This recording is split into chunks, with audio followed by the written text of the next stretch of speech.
Bon vespre. Moltes gràcies per ser aquí. Abans de res, excusar en el Ramon Alcoberro, el ponent de Filosofia i membre de la Junta, que segueix fent classe i no ha pogut ser amb nosaltres. M'ha demanat de substituir-lo. Soc en Sergi Jové, membre de la Junta també. Bé, avui tenim amb nosaltres a molta gent important, i és un gran dia per l'Ateneu, perquè seguim parlant de Francesc Pujols. És amb nosaltres Salvador Esteve, president de la Diputació de Barcelona, alcalde de Martorell, president de la Fundació Francesc Pujols, l'editor Ramon Nadal, que edita aquest llibre, l'Enric Casasses, que és el poeta, prologuista i curador d'aquesta edició, i el que ha perpetrat, diguem-ne, en Joan Cuscó i Clarasó, doctor en Filosofia, que ha fet aquest llibre. Claurà l'acte en Jordi Cabré, que és director general de Promoció i Cooperació Cultural de la Generalitat de Catalunya. Per tant, veieu que estem ben emparats. Només us faré una petita introducció, disculpeu si em repeteixo o diré coses que potser ja sabeu, però per aquest Ateneu, per l'Ateneu barcelonès, Francesc Pujols és una persona molt important. El seu enginy, la seva presència continuada, encara que des de l'any 42 la guerra el va fer pràcticament desaparèixer com a autor, el seu enginy es va esmorteir, la seva tinta, la seva ploma es va exhaurir una mica o bastant. Tanmateix, jo crec que grans autors del nostre país, Josep Pla, Josep Maria de Sagarra, li són d'autors, li són amics i són d'una gran importància. Em sembla recordar, ho parlàvem, que Sagarra, en les seves memòries, ho reconeix, fins i tot. I ara també dèiem que Francesc Pujols tenia la intel·ligència de la ironia i em va fer tanta d'ironia sobre ell mateix que es va una mica menystenir i va convertir la filosofia catalana en una cosa com de per fer riure. I des d'aquell dia Francesc Pujols és sinònim de riure i potser no ens l'hem pres mai del tot seriosament. Està bé que un autor, un escriptor ho faci, però hem trigat 2 generacions potser a reconèixer qui era Francesc Pujols, la gran importància del pensament de Francesc Pujols. En aquest llibre que avui presentem i que comentarem ho tornem a celebrar i és fantàstic poder seguir insistint en Francesc Pujols. Només recordar la gran feinada que alguns membres d'aquesta Junta vam tenir perquè l'Ajuntament de Barcelona traiés el nom del carrer del general que havia bombardejat la nostra ciutat. No vam aconseguir posar-li el nom de Francesc Pujols, es va quedar en el carrer del Duc, però en canvi el passatge d'aquí es diu Francesc Pujols. Això em sembla que cada cop que hi passem val la pena recordar-ho i penso que està bé que ens reconeguem en els nostres autors, en els nostres savis i que això fa país. I aquest país que ens han ensenyat a oblidar, que ens han ensenyat a menystenir i que anem a buscar glòries foranes i estrangeres, penso que Francesc Pujols, amb molts d'altres, no té res a envejar a molts europeus del mateix nivell. Deixem-ho en el mateix nivell. Gràcies, res més. Jo penso que el Salvador Esteve ens ha de dir alguna cosa ara. Salvador. Moltes gràcies. Com a president de la Fundació Francesc Pujols, agrair una vegada més a l'Ateneu barcelonès i a la seva Junta que ens ha permès fer actes sobre el Francesc Pujols aquí mateix. S'ha de dir que la figura de Francesc Pujols està íntimament lligada amb l'Ateneu.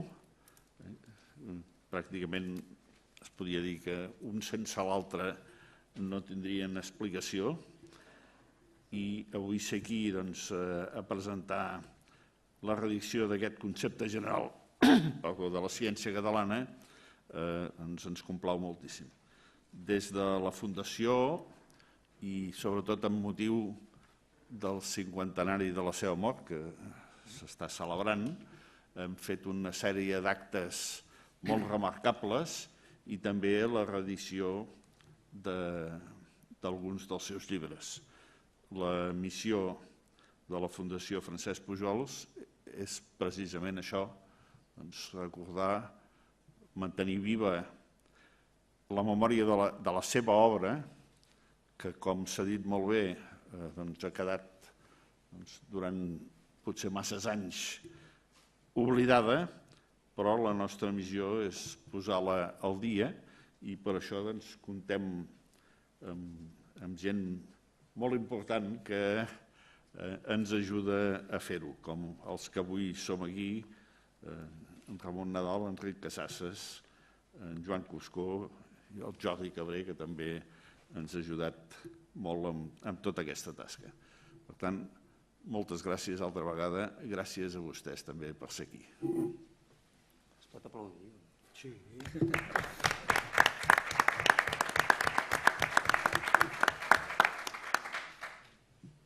Bé, bona tarda. Ara em sembla que em toca a mi. Bé, com que tenim el Joan i l'Enric que parlaran abastament, suposo, sobre el contingut del llibre i sobre el Francesc Pujols, a mi m'agradaria fer només una petita consideració. Agrair, evidentment, a l'Ateneu Barcelonès que ens acolli en aquest acte, a la Fundació Pujols per haver confiat una vegada més en mi pel que fa a l'edició de llibres de Francesc Pujols, a la Generalitat perquè ens ha ajudat a editar-lo, i significar bàsicament que és un llibre que arriba... Aquesta és la tercera edició d'un llibre de la primera edició del qual va sortir el 1914. Era un llibre amb una lletra molt petita, amb un interlineat molt junt. Era molt difícilment llegible, ja no només per la manera d'escriure de Francesc Pujols, sinó perquè físicament necessitaves una molt bona lupa per poder-lo llegir. El 78, crec recordar, 82. El 82 va sortir la segona edició, una segona edició que fins no fa massa temps va estar al mercat, però sí que en emprendre aquest llibre nosaltres el que volíem fer és una edició realment assequible i realment llegible. O sigui, volíem posar un llibre que ha estat sempre en el nostre fons bibliogràfic, posar-lo, fer-lo assequible d'una manera clara, entenedora i sense cap dificultat, sense necessitat d'agafar la lupa ni posar-se les ulleres.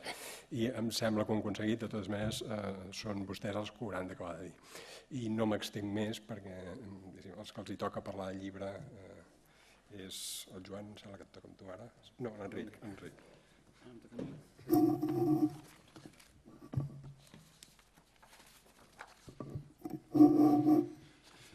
Salut.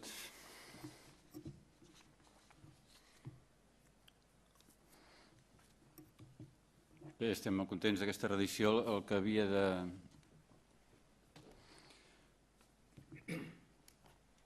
de dir concret sobre el llibre, aquí tinc tot un pròleg que ja és prou llarg, però he pensat que estaria bé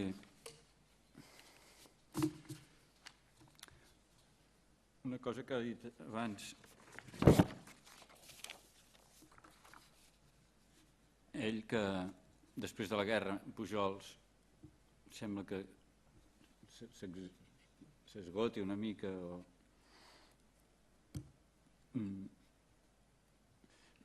Potser això és per la manera com en Pujols és la punta de llança, poder, del que era el país d'abans de la guerra.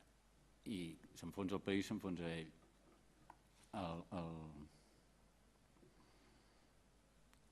L'avenç, jo en el pròleg deia, escrit en el moment aquest llibre està escrit durant la Primera Guerra Mundial, surt l'any 18, quan la guerra encara no era acabada.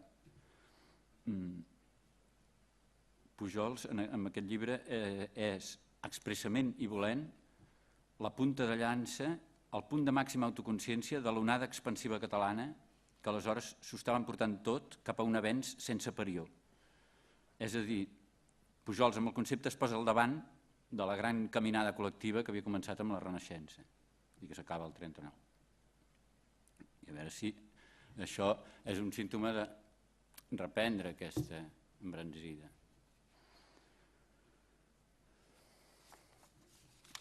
El que volia fer, tinc aquí, això, era llegir una cosa del llibre perquè es presenti ell, que és el capítol 54 del primer llibre. Aquest llibre repassa tota la filosofia, o que ell li diu ciència catalana.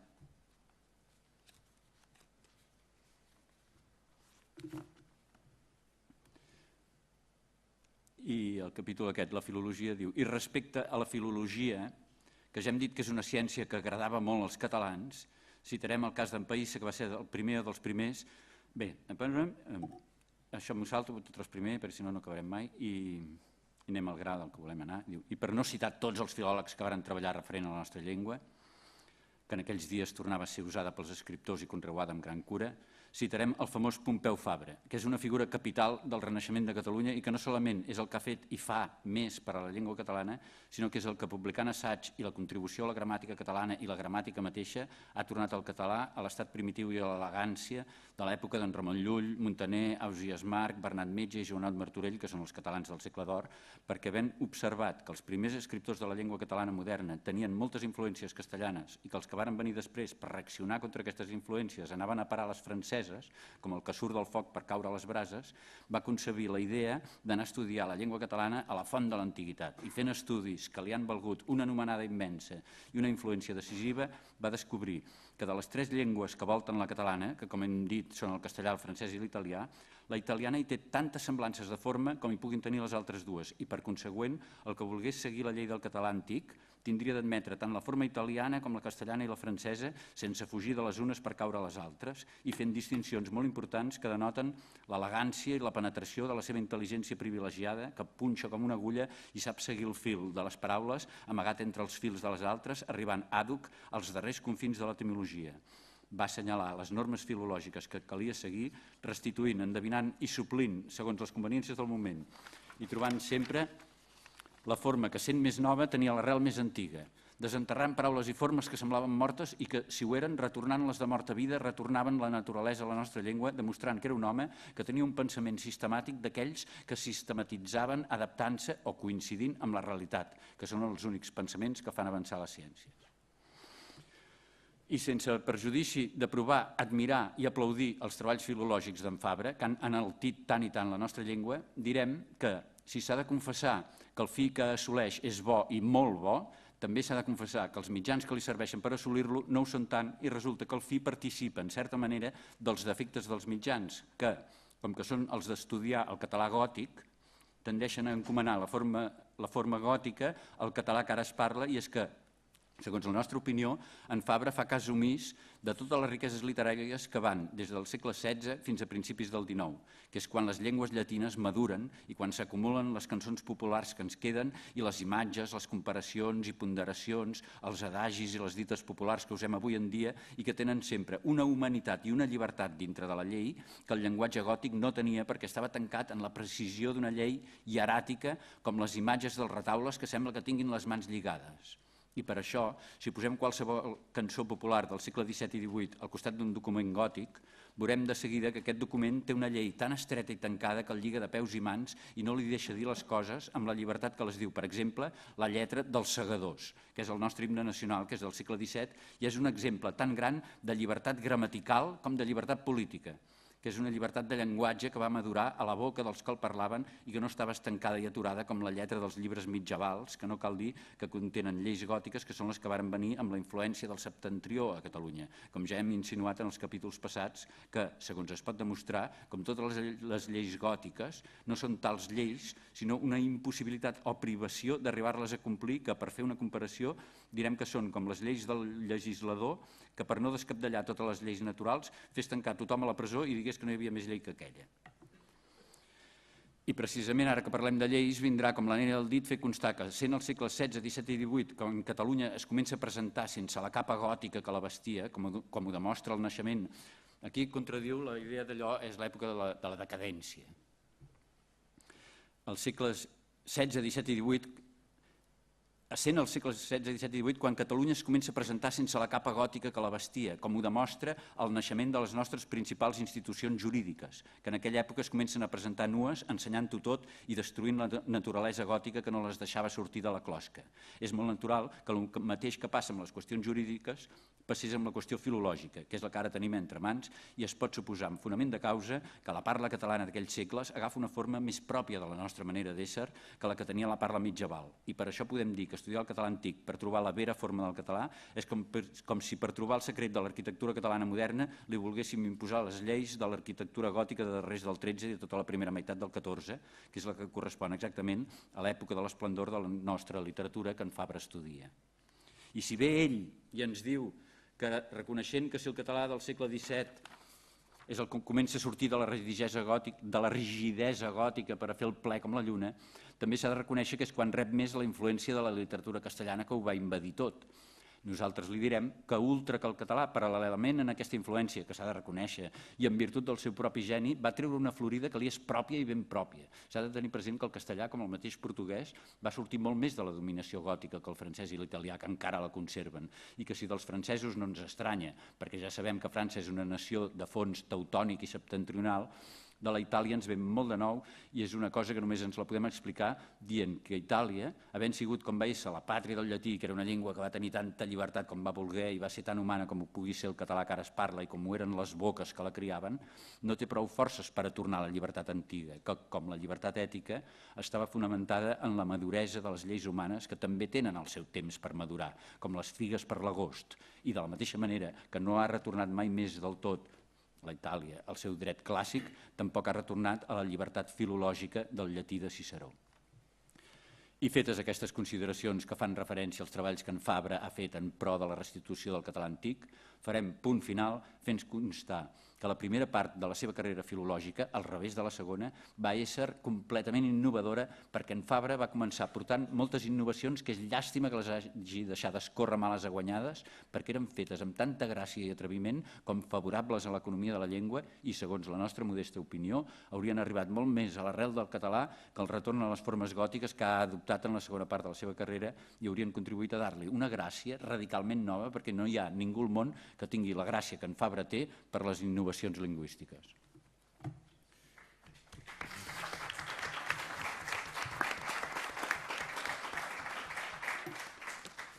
Un aplaudiment per en Francesc Pujols, aquest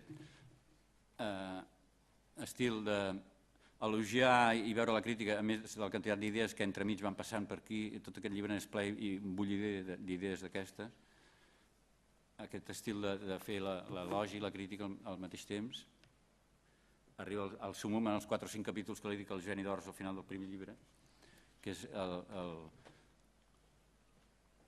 un elogi ditiràmbic i al mateix temps una carregada total, que és de les coses bones també que hi ha en aquest llibre, entre moltes altres. Jo penso que s'ha presentat ell i que parli en Cuscó.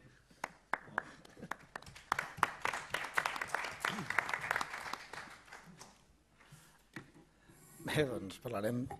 Penso que s'ha dit tot. El que passa que Pujols l'has de llegir 15 vegades per entendre tot el que et diuen cadascun dels paràgrafs que hi ha en aquest llibre.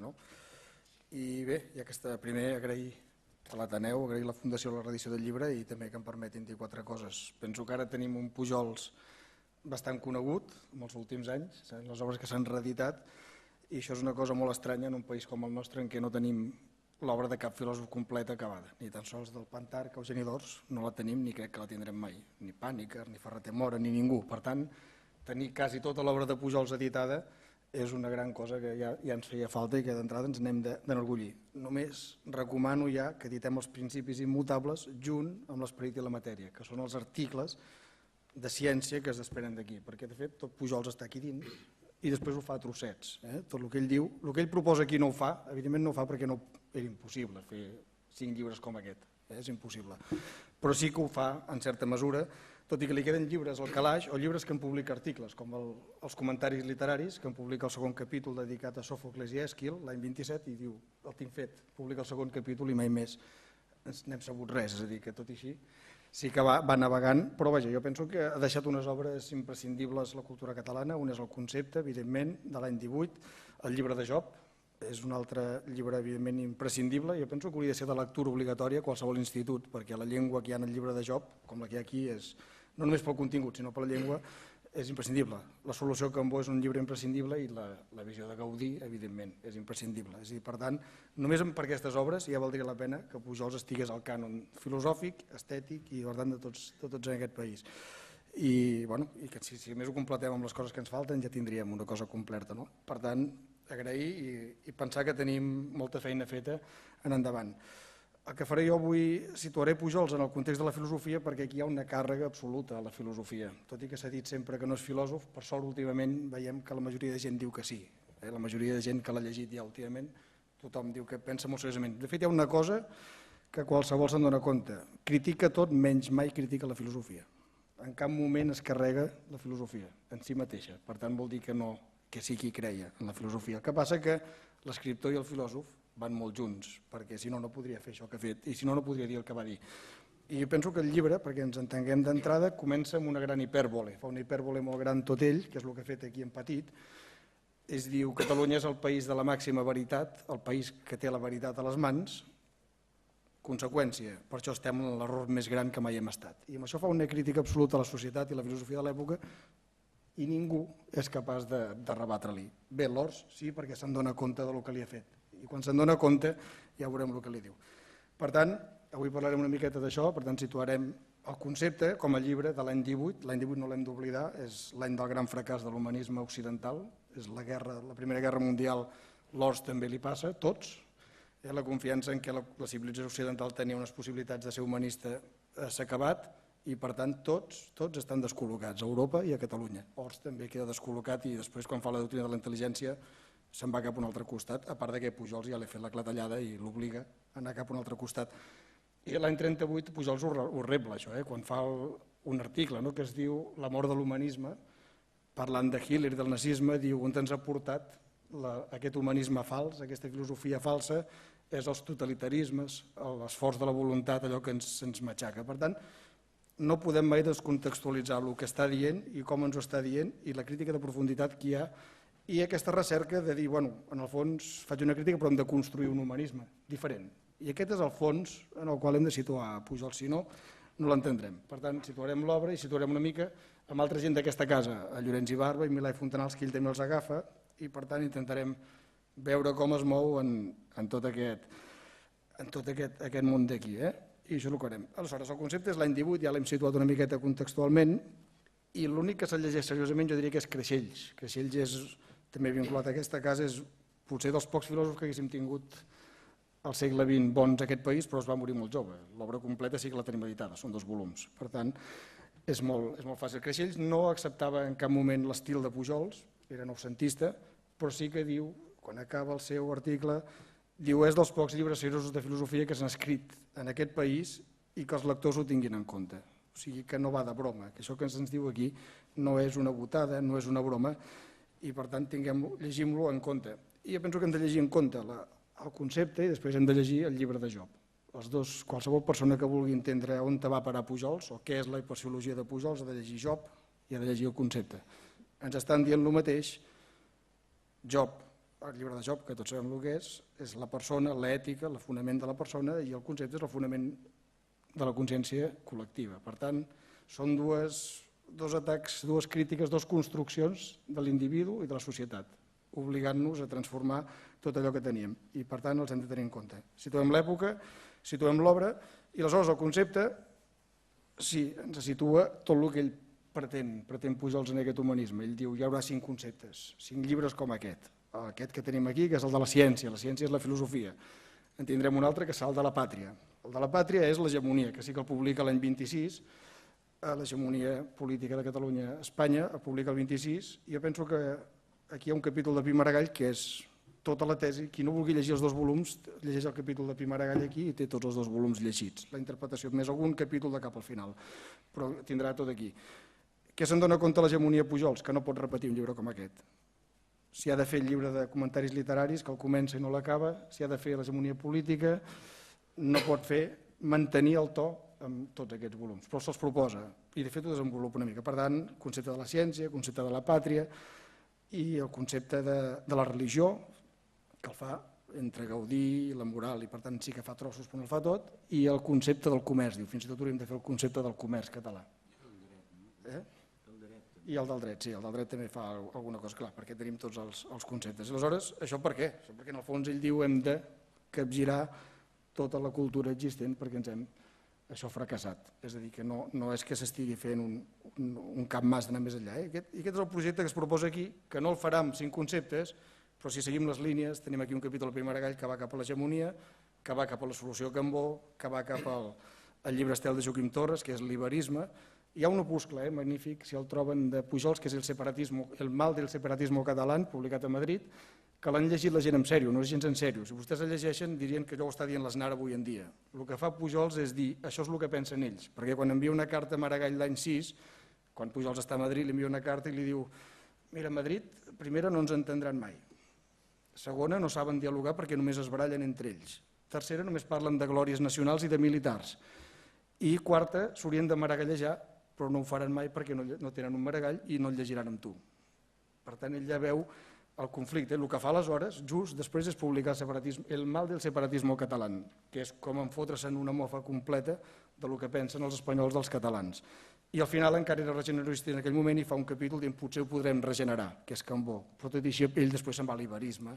Ell dirà hi ha una nació natural, que és Rosselló, Catalunya, València, Mallorca, una nació natural que és Portugal i una que és Espanya. Podem fer un iberisme, però no amb estats falsos, sinó amb estats petits. Per tant, el polític el desenvolupa a trossets, el de l'art el desenvolupa a trossets amb el Gaudí i amb el capítol aquest que tenim de literatura, el de política té tota una línia, i el de filosofia el deixa aquí més uns articles dels anys 30, que ara ja tenim editats, en què matís algunes coses excepte la lectura d'Eugeni d'Ors. Però sí que matitza la visió que té de Milà i Fontanals i la visió que té de Llorenç i Barba. Per tant, el concepte, si agafem a trossets, si el llegíssim esmenussant-lo, veuríem totes les idees, i després per això faré una proposta de lectura de les diferents que es poden fer del llibre.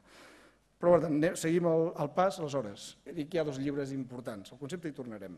L'altre és el llibre de Job. Jo penso que el llibre de Job, una traducció parafràsica, diu ell, que de fet a Catalunya n'hem tingut moltes. És una cultura que ha tingut bastantes traduccions. Des dels erasmistes van començar a traduir de l'hebreu, agafant Sant Jeroni, que diu traduïm segons el llenguatge bíblic, però no el traduïm literalment ni eruditament, sinó per donar-li vida. Evidentment tots eren prohibits al final aquests llibres. Ell agafa el llibre de Job, però també l'agafa Ramon Llull, el llibre de Job. El llibre del Gentil i els Tres Savis, Ramon Llull també incorpora el llibre de Job. El llibre del Gentil i els Tres Savis, que penso que planteja el mateix que està plantejant Pujols, és com constituïm un subjecte ètic que tendeixi a la llibertat, que és el que ha estat defensant quan ha parlat de la llengua gòtica i de la llengua que avui es parla. Perquè Llull ens planteja una paradoxa, que ningú l'entén en aquells moments, però és molt curiosa. Hi ha 3 savis, un de cada religió, un monoteista i un gentil que es va parlar amb ells. Tots li parlen sense dir-li quina religió representen. Ell al final diu que està tot molt bé, però que si ha de triar, que no sap a qui triar. Llavors cadascú li diu que no pot agafar coses de les 3, que n'ha de triar una. I ell al final diu jo no puc triar-ne una, a mi m'interessa la visió religiosa en si mateixa, aquesta visió del món. Per això Pujols també després ens dirà la filosofia, que és una discussió de l'època, no es pot barallar amb la ciència ni es pot barallar amb la religió. Una cultura sense els 3 elements no es poden barallar. Una altra cosa és que es carregui l'Església Catòlica de dalt a baix i els dogmes de dalt a baix, això és evident. Però Llull ja ho planteja, perquè aquell subjecte que està discutint amb els 3 savis diu que no es vol agafar dogmàticament a cap dels 3. Llull agafa Job, Pujols agafa Job, i per tant dius, hi ha unes línies, evidentment venen a través de Llull, Llull també agafa altres fonts aràbigues i d'altres bandes, però en tot cas el llibre de Job no el podem deixar en compte perquè planteja aquest problema moral que no es planteja aquí. És a dir, hem dit que tot es planteja aquí menys el moral, que sí que el plantejarà l'any 21 a la conferència que fa aquí a l'Ateneu, que evidentment diu, separem, és a dir, dirà la religió l'hem de separar de la moral, és una cosa inconcebible en aquells moments, però en tot cas ell ho diu ben clarament, i el llibre de Job. Per tant, hi ha com 2 línies al començament de Pujols, una està aquí i l'altra està al llibre de Job. Totes dues es troben als anys 30, finals dels 30, a la hiperciologia. La hiperciologia és un resum de la ciència i de la religió, i allà es troben. I llavors aquí s'acaba Pujols, perquè hi ha la guerra, jo penso Primera Guerra Mundial, Guerra Civil, l'exili, el 42, diríem que diu les últimes coses que ha de dir interessants a Montpellier, i sobre la ciència, i aquí s'acaba. formula les tesis dels tres estats de l'ànima, de les tres civilitzacions, i a partir d'aquí diu, ara ja ho he fet tot, me'n torno a Catalunya, entre altres coses, perquè no tenia com sobreviure ja a Montpellier, l'any 42 és un any molt complicat, i a partir d'aquí ja no és un Pujols que se'ns acaba productivament perquè s'acaba un país, és evident, i perquè jo penso que el va afectar molt, tenim en compte, jo penso que s'acaba aquí, quan surt el manual d'hiperciologia, l'any 31, entre el 31 i el 35, tota la cultura catalana oficial, és a dir, aquí diu els capellans que segueixen d'Ors, se'l carreguen sistemàticament, ell i a Pla, el profeta i el xòfer del profeta, i se'ls estan carregant durant 5 anys constantment per lo que estan fent, perquè evidentment s'estan carregant els fonaments de la religió i de la moral, i això no es pot fer, i per tant, els ataquen molts últims anys, tenim una guerra civil i tenim un retorn a una època fosca absolutament, per tant, difícilment, a part que ja té les 5 escales, ha fet les 5 escales de 5 graons, 25, ja té el sistema, i a partir d'aquí diu jo ja puc plegar. Sí que diu que segueix escrivint, però jo dubto que aquells papers que tenim manuscrits hi hagi res de nou. Jo penso que Pujols ja ho va dir tot i ens ho va deixar tot dit. Per tant, job, concepte, això ens situa en 2 línies, la línia individual, la línia col·lectiva, per aconseguir una cosa que és una manera de pensar, perquè la hiperciologia, ell dona totes unes locuracions, en tot cas la hiperciologia és una manera de mirar el món que serveixi per ser més lliures, i que no hi hagi dogmes, i que no hi hagi monoteismes, ni monolitismes, ni cap cosa d'aquestes. Per tant, són 2 grans llibres que construeixen, al final, una visió combinatòria com Llull per atendre el món. I ell dirà, el món, perquè no hi hagi dogmes ni hi hagi supersticions, ens hem de basar en la ciència positiva. Agafa Comte, tots els filòsofs de l'època agafen Comte a Europa, no només ell, a vegades ens sobta, però si el situem a l'època, tots l'agafen. Per què? Perquè el materialisme s'havia esgotat en aquells moments i la religió estava en un neotomisme absolutament inaguantable. Com ell diu, el concepte estaven en Balmes quan havien passat 100 anys. Per tant, havien de fer una cosa absolutament nova. I això és la hiperciologia, és un sistema combinatori de 5 escales que ens parlen de 5 nivells de la realitat, que hi podem entrar per on vulguem i que cadascú faci el que vulgui amb tot això. La gràcia, l'altre dia penso que ho deia a Mallorca en Francesc Torra, quan va presentar el meu llibre, el primer dia diu, el llibre de Pujols m'ha fet pensar. Doncs jo penso que és precisament el que ell volia que penséssim, fer-nos pensar. I això ho hem de tenir clar. Aquest és el món. I per tant, la gran càrrega, i ho diu ell aquí, i ho fa quan hem vist en el fragment del Pompeu Fabra, no volem un saber erudit, l'erudició és buida, absolutament buida, volem una enciclopèdia viva, diu ell. És a dir, que el saber sigui una cosa viva. Per això la llengua no pot ser una llengua gòtica, agafada antiga, sinó una llengua que agafi tot el popular, que visqui amb tota la riquesa de metàfores, la riquesa de conceptes, i quan tornem a Llull, i ara anirem entrant en la matèria del llibre, en Llull dirà el mateix. Llull, sabeu que és perseguit durant molts anys, i el 17-18 bàsicament tenim un Llull que és un mite. Hi ha 10 o 15 comèdies en català i castellà, comèdia del Beato Ramon Llull. Bàsicament són geografies falses, amb allò de la noia dels pits que tenia cancerígens i per això es transforma la religió, per tant tot molt fals, enfotent-se'n molt, però a finals del 19 es comença a recuperar Llull seriosament. Comencen els lingüistes, en Jeroni Rosselló, en Galmés, a Mallorca, comencen a Barcelona, a l'Aguiló, per tant, els modernistes, amb Dídac Ruiz, des del moviment de joventut, i per tant hi ha tot un moviment molt de reivindicació de Llull, que és molt ampli. I Pujols, evidentment, no pot estar-ne fora, no pot estar fora per 2 motius. Primer amb Galmés, té contacte, i després amb Salvador Bové, que va ser capellà a Martorell i que és un dels lulistes més abrandats. I aleshores, aquí s'ha dit una frase que diu, se'l pren, com han dit avui, abans que jo comencés, que la filosofia catalana se la pren com una cosa per riure. No hem dit aquí, i a vegades jo penso que el que fa ell és al revés. És a dir, Salvador Bové era un autor que feia riure. Proposa la filosofia catalana nacional, proposa la filosofia... Tots aquests lulistes feien riure, perquè fan uns llibres de 600 pàgines, que si vostès els agafen, cauran de cul a terra, perquè fan riure. I justifiquen una filosofia catalana que és tornar a Llull, tornar al Llull gòtic, com si haguéssim de restaurar Llull. Evidentment allò no s'aguanta per enlloc i cap moment. I Pujols se'n dona compte. I Pujols, si llegeixen el pròleg es carrega Bové. Amb el pròleg diu, aquí acabo, i he dit el que havia dit de Bové. A partir d'ara diré jo Llull. Llull és el protagonista d'aquest llibre. 400 no sé quantes, 400 pàgines, 150 són de Llull. Per tant, el protagonista d'aquest llibre és Llull, que se'l carrega al pròleg, el que Bové deia de Llull. Però no és l'únic, també Eugeni d'Ors agafa Llull i també se'l carrega, amb els mateixos motius que se'l carrega Pujols. Pujol sempre diu, som germans bessons, i sempre diu, jo he llegit tot lo d'Ors fins que es mora. I no ho hem de perdre de vista. I són bessons, però no ens diu per què. Doncs aquí hi ha un motiu pel qual són bessons oposats. Tots dos agafen Llull, a més agafen el mateix de Llull, i tots dos critiquen de Bové el mateix. És a dir, diuen, molt bé, està molt bé la filosofia catalana, és una bona idea, però el Llull que ens agafa Bové no s'aguanta per enlloc. I el projecte de filosofia catalana tampoc s'aguanta per enlloc. Per tant, hem de fer una altra cosa diferent. Hem de portar Llull al present, que és el que deia Galmés, el que deia Dídac Ruiz des dels diaris. I per tant, fan aquesta operació, estem en Llull, i llavors el que fa Ors i aquí, jo penso que la gran sort del concepte general és el que està fent de fons aquest llibre, a part de presentar-nos tota l'obra, com he dit, paral·lel al job que val per sociologia, és la càrrega de profunditat del noucentisme, absolutament. El noucentisme, segons Pujols, començaria l'any 11 i acaba l'any 18. Hi ha una glosa d'Ors parla de Llull entre el 8 i l'11, més o menys. I em sembla que és l'11 que fa una glosa, en fa un programa. Diu, jo faig una filosofia de batalla, com ell diu, la meva filosofia és la filosofia de batalla, una filosofia que recupera Llull, tot el que ell diu, no? I que després segueix en Pere Coromines, en Carner, que és el poeta del noucentisme, perquè Verdaguer ho va intentar, però no se'n surt, sí, Carner sí, Milà i Fontanals, tal, Pompeu Gener, Pere Coromines, i jo seré l'hereu de Llull, i això és la filosofia catalana, la història de la filosofia catalana. Deixem de costat aquests bojos com Salvador Bové. Ell ho fa amb una glosa.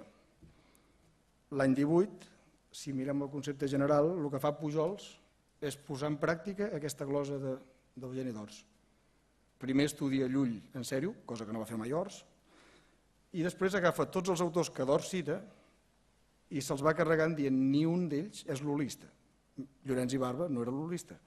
Milà i Fontanals no coneixia ni Llull. Balmes estava completament oposat a Llull. Pere Coromines no és lulista. Carner no és lulista. Pompeu Fabra no és lulista. Ningú ha entès Llull en aquest país. I llavors acaba amb Ors. Dedica uns capítols magnífics a Ors, l'entén, jo penso una de les millors síntesis d'Ors està aquí, com la de Llull també, i aleshores no diu la ciència catalana que comença en Llull i acaba en Ors, d'Ors té raó en una cosa. Els dos grans filòsofs d'aquest país són Llull i d'Ors. Però d'Ors seria un gran filòsof alemany o europeu, mai català.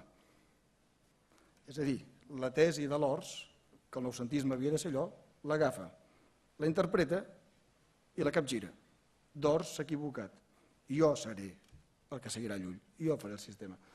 Amb la qual cosa, ha agafat tot el projecte noucentista de la filosofia de batalla de l'Ors, l'ha analitzat i se l'ha carregat de dalt a baix, carregant-se autors un per un i carregant-se tot el projecte de l'Ors, l'any 18. Això vol dir que de l'11 al 18, i ell diu, després l'any 54, quan torna a escriure sobre d'Ors, no canvia ni un punt del que diu, només diu, quan ell acaba jo començo. Penso que ho hem d'entendre així, i dels pocs que jo diria que van entendre això que feia d'Ors en aquell llibre, que és carregar-se el noucentisme de dalt a baix i recuperar Llull de veritat, va ser Ors. Ors li envia una carta l'any 18 a Pujols i li diu, jo sóc Plató, tu has sigut Aristòtil. Vostès saben la distinció històrica entre Plató i Llull, no? Un té la realitat a dalt i l'altre va aplicar científicament tots els postulats de Plató per carregar-se'l. És el deixeble que es carrega el jefe, per dir-ho així. I l'Ors li envia, evidentment, la carta i li diu, i Pujols després això ho repeteix 1000 vegades, diu, jo era el Plató, jo era l'Aristòtil, i mai sabíem d'on t'ho havia tret. Ho havia tret perquè l'Ors va tenir molt clar que el projecte que estava fent Pujols en aquest moment era carregar-se-li tot el seu projecte filosòfic. D'Ors, a partir del 18, gira completament la seva filosofia, no ho diu, però també la canvia, no segueix aquest camí, perquè li han tancat el pas, i perquè, evidentment, la Primera Guerra Mundial li ha fet molt de mal. I Ors veu clar també que l'humanisme i totes aquelles idees noucentistes no s'aguanten, i se'n va, passa que d'Ors se'n va a la mística, i Pujols no se'n va a la mística. Pujols desenvolupa moltes coses d'aquí científicament i políticament i acaba la hiperciologia, que al final són aquest sistema combinatori, que realment és un sistema lul·lià, un sistema combinatori que no em dona el coneixement com a doctrina, sinó que em permet conèixer la realitat que existeix. Per tant, Pujols fa un canvi que després a Europa tothom l'agafa. Sartre, qualsevol autor, diem, va canviar de parlar de ciències a parlar d'existències. I l'existencialisme europeu, Pujol fa el mateix. Diu, no coneixem les essències, coneixem les relacions del que existeix. Només podem fer ciència d'allò que coneixem. Capgira també la filosofia de les essències. La filosofia de les essències on ens porta? Ens porta la voluntat, ens porta el nazisme, perquè si coneixem les essències tenim la veritat absoluta. Qui té la veritat absoluta acaba matant. Línia 1, que diu Ors. Línia 2, diu Llull, ha sigut interpretat amb una línia molt bona, que és Llull, Giordano Bruno, que segueix cap aquí. Hi ha una línia dolenta que és la que va Descartes. Descartes, diu, és un català al cap per avall, això ho diu l'any 38. Per què? Perquè nosaltres comencem amb el que existeix i Descartes arriba al que existeix quan acaba la seva filosofia. Això és capgirar la racionalitat de baix. Per què? Perquè Descartes vol una racionalitat per dominar, racionalisme dominador de la personalitat, de les persones, del colonialisme, el nazisme al segle XX, i Llull no volia això, ni jo tampoc. Volem una racionalitat, que és enraonar, que és un terme que només tenim els catalans i els clàssics, que vol dir una ciència, no per dominar, sinó per conèixer, per viure millor. I aquesta és la gran diferència. No volem dominar, sinó controlar. Llavors ell, per tant, situa el projecte a Catalunya, situa Llull i el situa europeament. Diu, la filosofia alemanya ha arribat a una culminació dolenta a través de la voluntat. Ja dirà, només hi ha dues tradicions filosòfiques a Europa, la catalana, que comença Llull, i l'alemanya. L'alemanya s'ha mort ella mateixa, s'ha ofegat en el nazisme i en aquesta voluntat absoluta i en aquest ego absolut. Ors és fill d'aquesta, evidentment, nosaltres no volem, i nosaltres ara hem de refer el camí perquè la nova racionalitat, el nou humanisme, ha de basar-se en uns altres drets, en unes altres maneres d'entendre les coses. I això situa també el projecte, per tant, europeament. És a dir, si situem Pujols, també el situem aquí. Ell cita els autors i els refà. I, per tant, no retorna Llull com aquell que torna a la realitat, sinó que torna Llull per al present. Llull per el que m'interessa. M'interessa pel sistematisme, per la defensa de la raó davant del fanatisme, per l'emoció, és a dir, per la llengua viva, evidentment, també. Per tant, tota una sèrie d'elements que són els que li permeten anar cap aquí. I aquest humanisme tampoc està sol. A Europa hi ha molta gent, Eliade intenta fer el mateix, Huxley diu el mateix, n'hi ha molts, i a Catalunya tenim un altre que tampoc ha estat vist, que és Joan Mascaró. Joan Mascaró, el mallorquí més universal i gran coneixedor de les religions antigues, està dient el mateix. Tornem als antics, però no per tornar a conèixer què pensaven, sinó per refer el present. Si agafem el Mascaró, ell dirà cal que el diví sigui humà sobre la terra. Hi ha una frase del Mascaró que diu, saben que ell va fer carrera a Oxford i per tant aquí no coneix ningú, cal que el diví sigui humà sobre la terra. I perquè el diví sigui humà sobre la terra cal despertar-se a la vida, que això és el que fa Job, despertar-se a la vida. I això és el que vol la epidemiologia, la ciència catalana, despertem-nos a la vida. Com ho diu Pujols? Pujols ho diu d'una altra manera molt fàcil, no? Diu, la planta és l'àngel adormit a la terra, l'àngel és la planta que desperta al cel. Per tant, aquest és despertar, il·luminar la realitat per ser més lliures, per viure més llibertat, individualment i col·lectivament. I això, Job, és el concepte, i llavors és allò que diu, Déu potser existeix, de fet Pujols creu que existeix, però ni ens escolta, ni ens parla, ni ens diu res del que hem de fer. Per tant, hem de dominar per saber alliberar-se, no per dominar, no per controlar la realitat. I aquest és el camí que ens porta del joc del concepte a la hiperciologia, la filosofia final. I això és contra una filosofia que estem discutint, que és la de l'Ors, que és l'Alemanya. I si Alemanya acaba arribant a creure que la realitat és una creació de l'home, Catalunya creu que l'home és una creació de la realitat. Vostès sabran que Descartes, l'únic personatge, l'únic filòsof que cita el discurs del mètode és Llull, per criticar-lo. Per què? Perquè Descartes no accepta que el cos sigui humà, que els dits, hi ha l'ànima, hi ha el cos, i això no ho accepta, i les bèsties, els animals no tenen vida. Pujols diu, hem de creure que tot és real i per tant necessitem una manera diferent de pensar. Els alemanys acaben a creure que la realitat és una creació meva i els catalans partim del que existeix, l'home, com a creació de la realitat, com a cosa viva. I aquest és el gran gir cap on ens enfoca Llull i per tant, per arribar-hi hem de capgirar d'entrada el noucentisme. Però hem de capgirar, fa un altre carregament aquí, en aquest llibre, que es carrega tota la historiografia acadèmica de la filosofia acadèmica d'aquest país. Aquest país té sempre una discontinuïtat absoluta i, per tant, ho té clar Pujols i quan diu serem els millors, diu a lo millor no. És un profeta que et diu que a lo millor allò que profetitza no serà veritat. I perquè és així, tenim una vida acadèmica discontínua i no hi ha facultat de filosofia fins l'any 13 en aquest país. No es comença a fer filosofia seriosament fins l'any 13. Però, evidentment, quan comencen a fer filosofia l'any 13 necessiten fer veure que existim de fa molts anys. I Llull els hi queda molt lluny. Llavors agafen tots els autors del 19 del sentit comú, Llorenç i Barba, Martí de Xalà, i diuen aquests recuperen Llull i es creen una tradició filosòfica pròpia que nosaltres seguim i la segueixen en endavant. El que està fent Pujols aquí és dir això és mentida. Cap d'aquests autors és lul·lià, ni un segueix la tradició catalana.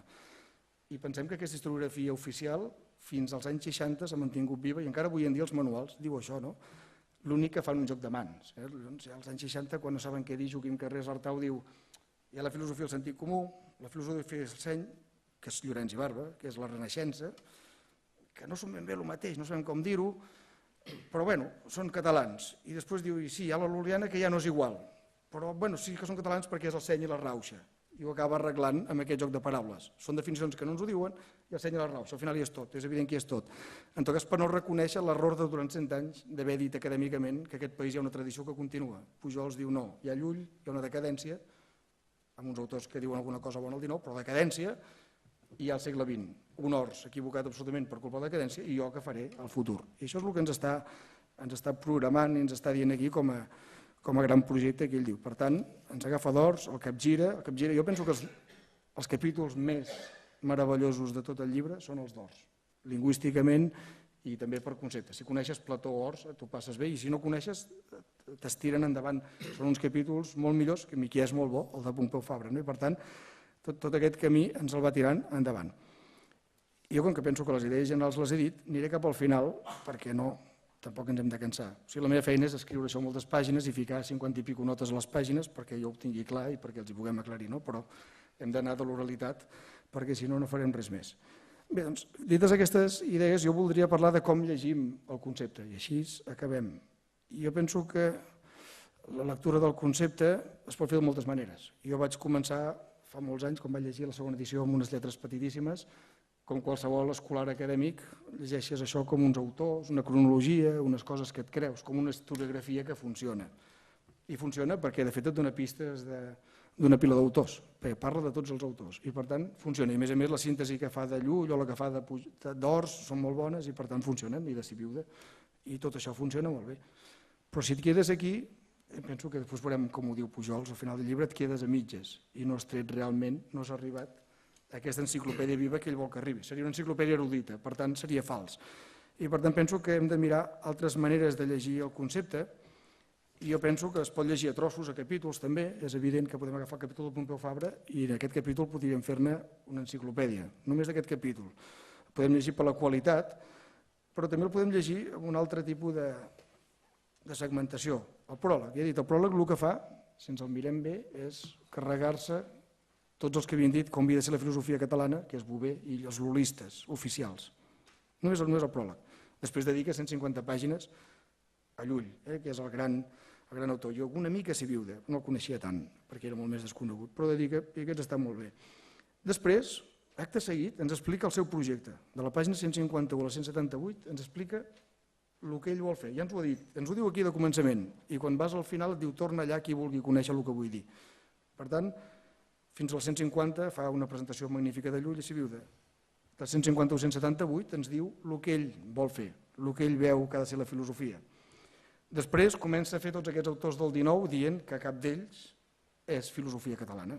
Per tant, fa tot un seguit de pàgines, 69 a la 346, doncs de Llorenç i Barba, Balmes, Pere Coromines, tots van sortint, Pompeu Fabra, tots van sortint aquí, per tant, saps què passava en aquest país, però ho estudia des de la seva visió, de la filosofia catalana o la no catalana, que acaben en Ors. Penso que d'Ors són els capítols més bons del concepte, i després hi ha l'epíleg, que és aquesta part on diu la filosofia del futur, i la filosofia del futur hi podem tornar sempre que vulguem, perquè és com un resum del que ell pretenia també. O ens el saltem, perquè senzillament ens el podem saltar, o si no volem tornar a llegir tot el concepte, llegim només al final. I només llegint al final apareix tot, perquè aquest estil orgànic et permet que tot va apareixent. Va aconseguir un estil literari en què tot va quadrant. És a dir, que entris pel llibre que entris a Pujols, t'hi surt tot. Una altra cosa és que amb tots hi sigui tot, però sí que et surt tot, que és com el sistema de les escales, que entris per on entris, tot s'acaba apareixent. I per tant podem llegir només aquesta part final del concepte. Jo penso que aquesta és la manera més pujolsiana. Qui vulgui conèixer què volia fer Pujols, doncs que només llegeixi del 151 a la 178 i tindrà molt clar què és el que estava fent Pujols en aquell llibre. o podem llegir per capítols. Per tant, penso que hi ha diferents maneres de llegir el llibre i ell a vegades en els seus llibres ja ho proposa. Hi ha una altra cosa d'aquest llibre que lliga amb Llull i que això és recuperar aquesta llengua que no sigui gòtica, pensar i meravellar-se davant de la realitat. Això és el que vol que fem. Pujols el que vol és que pensem la realitat ben pensada i que ens meravellem davant de la realitat perquè siguem més imaginatius. I això ens ho està fent en pràctica en el llibre i ens ho està reclamant a través del concepte. També hi ha una altra manera de llegir el concepte, i que és un mètode que feia Llull i que ell aplica aquí, que és l'integracionisme, que Ferrer Mora diu que se l'inventa, però ja el tenim aquí. Què fa? Ell diu, el nacionalisme català de Torres i Bages s'esgota, és mort. El de Valentí Almirall també. Nosaltres construirem sabent que aquests dos són morts. Integra dues coses mortes. A l'edat mitjana hi ha Duns Escot, hi ha Llull i Sant Tomàs. Duns Escot i Sant Tomàs són morts. Llull ens permet tirar endavant. Sempre va tancant, sempre fica dos extrems i nosaltres construirem entre aquests dos extrems. Trobar l'equidistància, ell diu el punt dolç.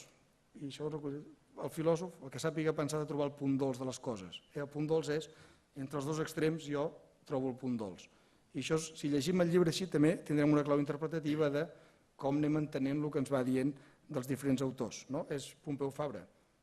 Hem de trobar el punt dolç entre la llengua gòtica i la llengua que es parla avui, perquè si deixem un dels dos no podrem. Doncs el mateix constantment ens està apareixent en aquest llibre, en aquesta lectura que ens fa ell de dalt a baix. I aleshores, una altra cosa que ens diu és allò, no siguem, la cultura catalana té dues coses a sobreposar-se. Primer, ha de deixar de ser resistència davant de les altres cultures, no ha de ser resistència, ha de ser creativa, i segon, no pot ser subordinada. Hem de deixar de subordinar-nos a la resta de filosofies del món, hem de tenir un pensament propi. Per tant, ens hem d'afirmar i hem de deixar de ser subsidiaris i resistents. No arribarem enlloc sent subsidiaris i sent resistents. I això és també una altra manera que hem d'entendre molt bé. Llull ens serveix per interpretar tot aquest lent, pensar, meravellar-se. La imaginació, la ciència. La ciència constreny, diu Pujols, la religió ens fa meravellar-nos davant el que no coneixem.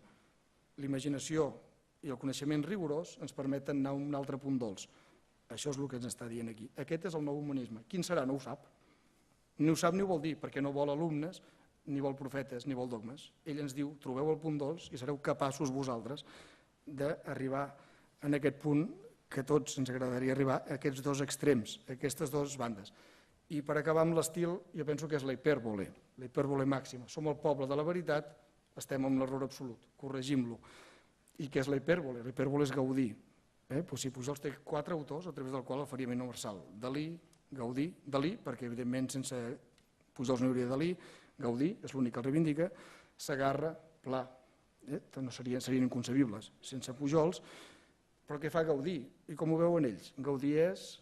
Ells fan una lectura des de Pau Milà i Fontanals fins a Gaudí i fins a Pujols i fins a Dalí, Dalí la recull també, per tant, diuen, hi ha l'art romànic, i amb això acabaré, la hipèrbole, com aquesta manera de pensar en què la literatura i el pensament seriós es donen la mà.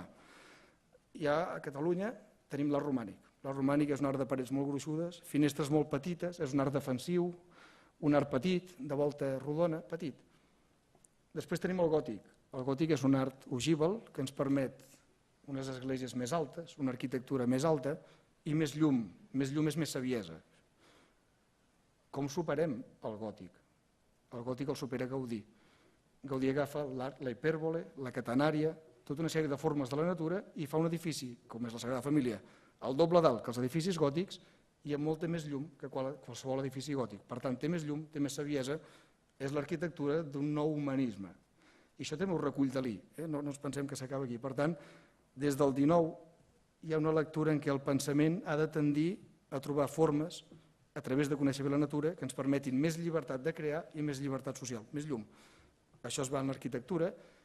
Si l'arquitectura és viva, són els castellers, que és per ell el símbol de la seva manera de pensar. Les torres humanes, que si vostès saben, els braços quan s'agafen en un castell són una catenària de les que trobem a la natura.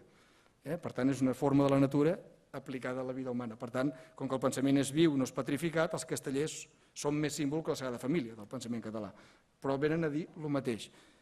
Per tant, la hipèrbole ens permet anar molt més enllà dels romànics, dels gòtics, i ens permet superar. Una altra vegada Pompeu Fabra, del gòtic, més enllà, del gòtic Llull, a la filosofia del futur, de l'humanisme que s'ha mort amb les dues guerres mundials i la guerra civil, a l'humanisme que ha de venir, a la llum.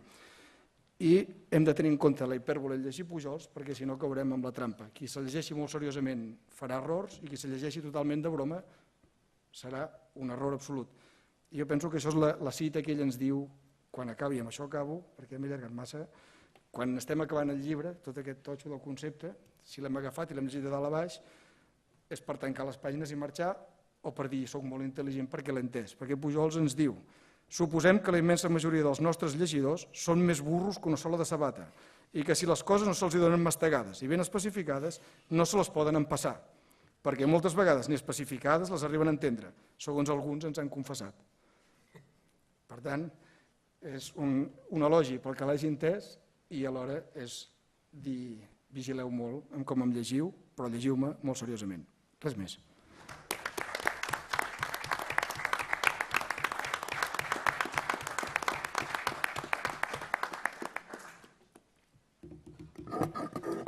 Bona tarda a tothom. President de la Diputació, senyor Jové, senyor Nadal, senyor Casasses, doctor Cuscó, després d'aquesta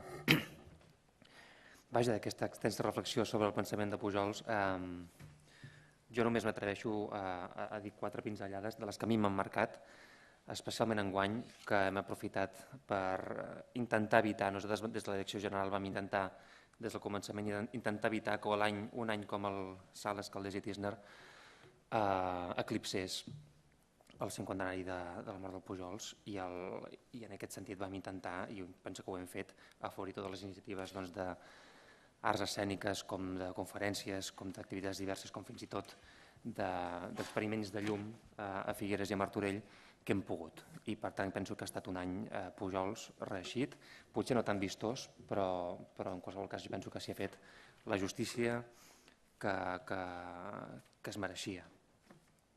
Em va fer pensar en Pujols aquella frase del president Clinton l'any 2001 al Palau de Congressos de Barcelona, de Catalunya, on deia que el món pot ser talibà o català. Ara mateix el mateix doctor ens ho recordava, no? Pujols és l'antidogma. I aquesta pinzellada que vaig agafar de Clinton em va portar Pujols pel fet d'aquesta defensa de la raó i del sentit realista de la vida. No només creatiu, sinó també realista de la vida. Quan a l'estàtua que hi ha davant del Teatre Museu Dalí hi ha aquella frase que diu el pensament català persistirà per damunt dels seus il·lusos enterradors, que per cert, Pujols té carrer a Barcelona, però Salvador Dalí encara no té ni carrer, ni plaça, ni carreró, ni estàtua, ni res. El que volia dir era justament això, que aquesta recerca de la veritat, aquesta identitat catalana que es construeix o majoritàriament es pot identificar amb aquesta recerca de la veritat, amb aquest patriotisme de la veritat, Pujols ens anomena com a patriotes de la veritat, li acaba fent dir coses prou conegudes com allò que pel fet de ser catalans en el futur ho tindríem tot pagat, cosa que no vol dir que pel fet de ser catalans, sinó justament per ser recercadors de la veritat i per ser equànimes, per ser justos, per ser racionals i per ser realistes. El mateix Dalí deia que Pujols va dir que em diguessin que em donava les gràcies per incloure'l entre els surrealistes, però que m'advertissin que a ell, al Pujols, li convenia estar bones amb la realitat. I justament relacionant-ho amb el moment actual, doncs segurament serem un país independent sempre que ho trobem una cosa raonable, sempre que ho trobem una cosa científicament possible, que veiem com una cosa de sentit comú, una cosa que pot ser prou sòlida. I si no, no ho serem. És a dir, no ho serem per dogmatisme, no ho serem per essencialisme, sinó que ho serem per sentit real, per sentit realista i per sentit pragmàtic, és a dir, fer les coses. Vol dir això, des d'un punt de vista filosòfic o d'actitud, enterrar les emocions. A mi el que em feia por de Pujols és, home, si estem davant d'un personatge que defensa tant la realitat, que defensa tant la raó i que defensa tant el seny i que defensa tant explicar-se les coses i la recerca de la veritat, home, on queden les emocions? Bé, jo penso que Pujols en absolut defuig les emocions com a forma de coneixement, com a forma de recerca de la veritat. De fet, tots els líders polítics que ell admira, des de Prat a Cambó, doncs en el fons són uns sentimentals. Fins i tot el mateix president Pujol, que és una persona que potser tots identifiquem com una persona molt pragmàtica, molt realista, molt d'anar per feina, doncs també un romàntic, que és una persona que acaba dient coses com que s'ha d'estimar la terra i la pols i les pedres dels camins del país, això només ho pot dir un polític romàntic. I Pujols, per mi, segurament és el noucentisme, exemplifica el noucentisme més modernista.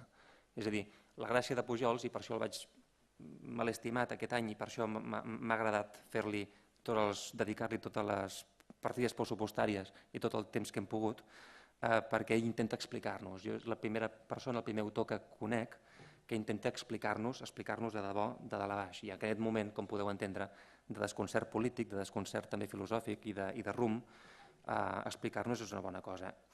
Ell, després del modernisme, després de la gran creativitat del modernisme, ell no pretén ordenar el bosc, sinó ordenar l'accés de bosc. És a dir, no discuteix que pugui haver-hi accés, no discuteix que pugui haver-hi creativitat, no discuteix que pugui haver-hi fins i tot voluptuositat o gòtic a la màxima exponència, és a dir, superat, com pot ser en el cas de Gaudí, sinó que en qualsevol cas intenta explicar-se l'accés de bosc, explicar-se el desordre que en aquell moment hi havia. Pujols no ens proposa buscar veritats com temples, sinó que ens proposa buscar veritats com escales. És a dir, ens convida a defugir les veritats absolutes. I quan fa referència a Ramon Llull, quan intenta explicar-se Llull, ell no fa arqueologia, ell no fa recerca, sinó que fa geonologia. El considera una cosa pròpia, el considera una cosa actual. Ell era partidari del repartiment del treball, a nivell polític del repartiment del treball. Pensava que Cambó s'havia d'ocupar de l'Espanya gran i els d'Acció Catalana, amb els que ell simpatitzava, havia de fer la Catalunya petita, és a dir, repartir-se la feina. Segurament ara això seria impossible, però no creu que una cosa sigui excloent de l'altra, això que deies ara del punt dolç. Ell diu, hi ha homes que representen l'ànima de Catalunya, com en Macià, i d'altres que en representen el pensament i l'acció, i la part pragmàtica, que seria el Cambó. Ell es considera, s'autodefineix com el Cambó de l'univers. I el mateix Pompeu Fabra l'anomenava el xofer de Déu. La diferència que hi ha entre aquell moment, el repartiment de treball que ell proposava aleshores i el que ens està passant ara, segurament la diferència és la continuïtat. En aquells temps dels anys 20 i 30 segurament era impossible diferenciar, impossible evitar caure amb el visca Macià, mori Cambó, segurament era impossible perquè van ser moltes emocions i molts esdeveniments seguits amb una democràcia molt precària, amb un autogovern molt precari i per tant tot era molt fràgil i tot era molt dogmàtic, a més. Ara segurament la diferència és la continuïtat. Segurament és que amb 30 anys de democràcia, amb 30 anys d'autonomia, segurament hem consolidat un relleu generacional, no només a nivell social, sinó també a nivell polític. La política catalana ha fet un relleu generacional i també ideològic en pau.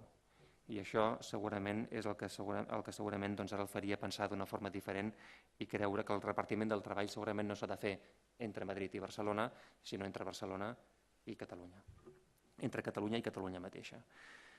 Per tant, molt agraït que aquest any haguem pogut recuperar la dignitat, la lectura seriosa de Pujols, molt agraït de la presentació i la reedició d'aquest llibre, El concepte general de la ciència catalana, molt agraït que no només ens haguem limitat a interpretar-lo de forma més o menys caricaturesca, sinó que haguem anat molt més enllà de la part còsmica del personatge, com som capaços perfectament d'anar més enllà de la part còsmica i divertida d'un personatge com Dalí. Quan veiem un quadre del Dalí ens posem seriosos, quan ens posem a llegir des de la primera pàgina que ens posem a llegir Pujols veiem que estem parlant d'una escriptura molt seriosa. Ara som davant d'una altra cosa, som davant del Cambó de l'univers i per tant només em queda agrair a tots els assistents, agrair a l'edició del llibre, agrair a tothom, agrair a l'Any, agrair a Martorell, agrair a Figueres, a tots els implicats i molt especialment moltes gràcies Francesc Pujols. Gràcies.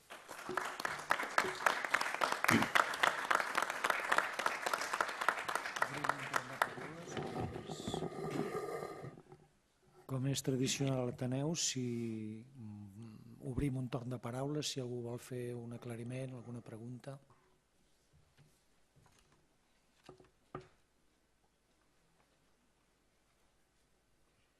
Doncs, moltes gràcies i fins un proper dia. Moltes gràcies.